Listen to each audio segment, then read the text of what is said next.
The unimaginable happened early Sunday morning. This doesn't happen here, and it certainly doesn't happen this close to home. 5 people shot, 4 killed, including a mother and her 3-month-old son.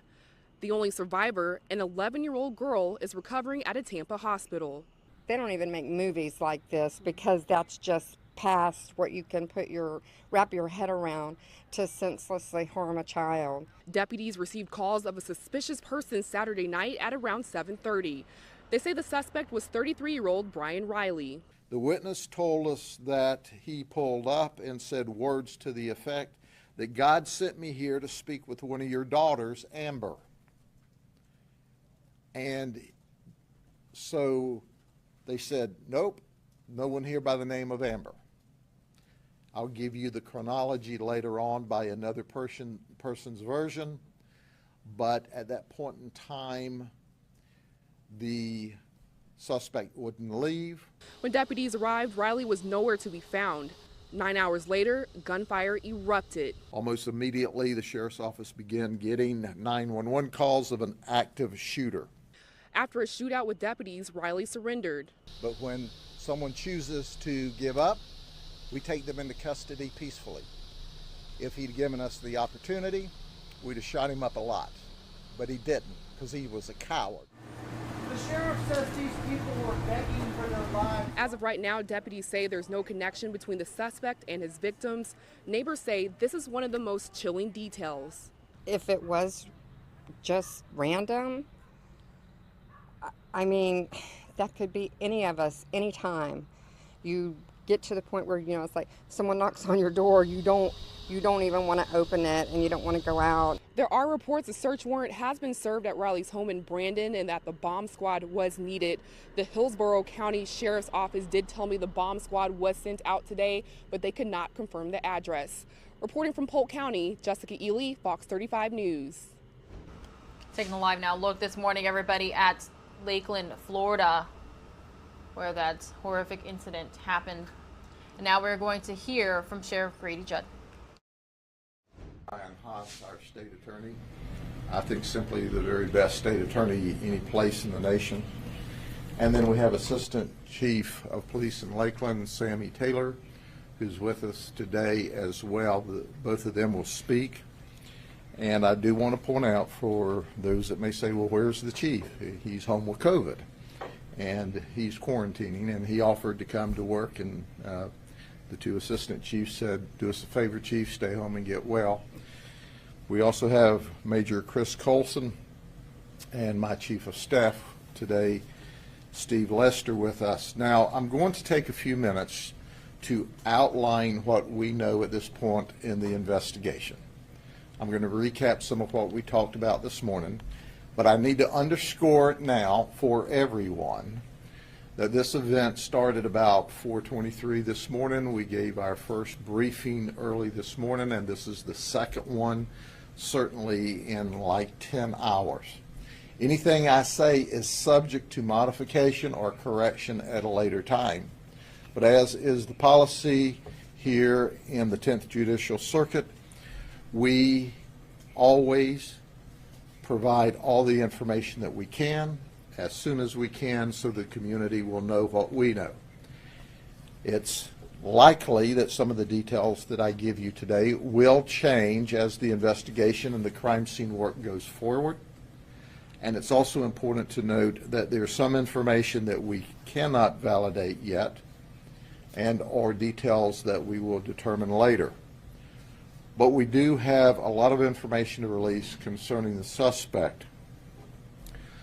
Before I start the chronological series of events, I want to tell you clearly and unequivocally that at this point in the investigation, we find zero connection between our shooter, our murderer, and our victims. He lives in Brandon, and I will explain that later, but I wanted to say that clearly because the first thing you will ask after hearing this information, well, certainly there had to be some connection. We find zero connection at this point in the investigation. So here's what occurred. About 7:23 Saturday evening, we received a call of a suspicious person and vehicle on Soakham Loop Road in the unincorporated area of North Lakeland. It's kind of a mix of rural and suburban area. Nice community, wonderful people. We arrived within 6 minutes, and when we arrived, the suspect was gone. The witness told us that he pulled up and said words to the effect that God sent me here to speak with one of your daughters, Amber. And so they said, nope, no one here by the name of Amber. I'll give you the chronology later on by another person's version, but at that point in time, the suspect wouldn't leave, and he stopped on the side of the road where he saw a guy mowing. So the guy mowing went and got another person, and when I have to talk about another person, understand that we have Marsy's law in the state of Florida. So unless victims give you the permission, or victims' relatives gives you permission, you cannot identify who they are. So our victim, who I will discuss in a few minutes ago, that told us that we could talk to him, goes and gets this other person, and they go, what do you want here? Well, I'm here to talk to Amber. You see, God sent me here because she's going to commit suicide. So this other person reconfirmed, there's no Amber here. You leave her. We're going to call law enforcement. And they did, and he left, and we arrived. We spent 22 minutes at the scene and in the area looking for this vehicle, and it was nowhere to be found. 9 hours later, Lieutenant Tompkins, who is patrol lieutenant in the Northwest District, is in the area of Highway 98 North and Duff Road, and he hears two bursts of what he believes to be automatic gunfire. He notifies communications. He immediately grabs all of his available deputies, and they start to the area. He doesn't even know where the gunfire is coming from, other than it's to his north and to his east from where he is. Almost immediately, the sheriff's office began getting 911 calls of an active shooter. Now, we have a protocol in place at the sheriff's office, and we partner with all of our police departments and our state police. When we send out an active shooter call, everyone comes. And that's what occurred on this particular occasion. At about 4:22 this morning, whenever we notified everyone that there was an active shooter, our deputies were coming from not only the Northwest District, but other districts of the county. The Lakeland Police Department, who's our partner and our colleague and a professional police agency, and our dear friends, of course, they sent us everybody they had. So we started rushing a lot of people to the scene quickly. So Lieutenant Tompkins arrives at the scene, and when he arrives at the scene, there's a truck on fire in the front yard, and there's popping sounds from the truck.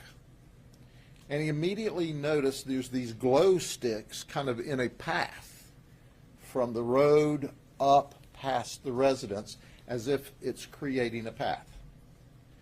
And at that particular time, he notices, and his colleagues notice, that there's a guy in camo outside.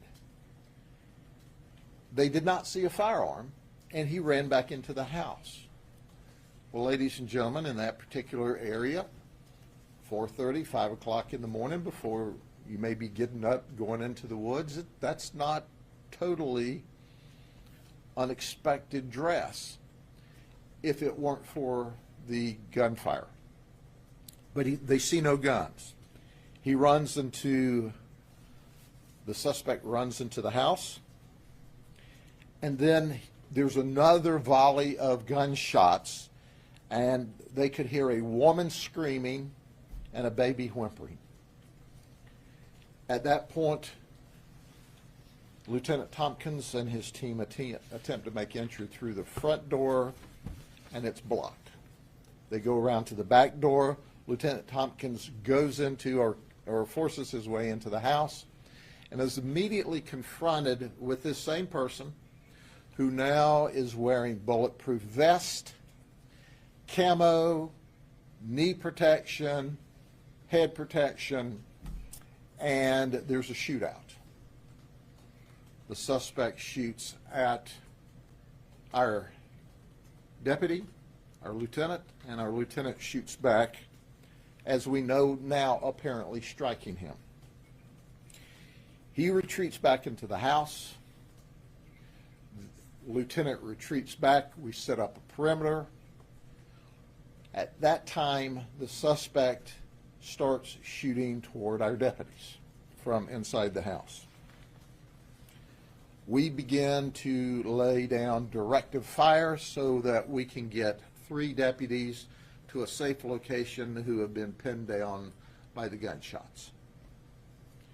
All of this time, our colleagues from the police department are arriving. In fact, one of our colleagues from the Lakeland Police Department actually got there in time to help send directed fire back toward the house from which we were being shot.